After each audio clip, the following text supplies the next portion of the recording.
Batalan, then inap niya at dito nagkataon na magkasama sila ni FLM, then si FLM nakipag-usap sa akin, so I was able to talk to them. However, sa nakikita ko is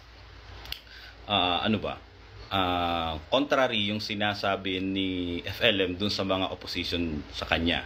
So maraming allegation sa kanya.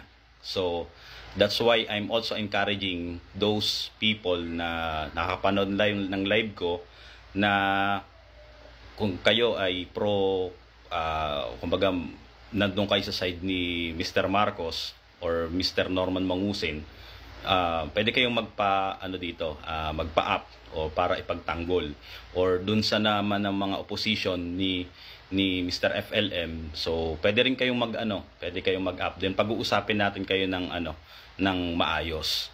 Kasi sa nakita ko, kapag meron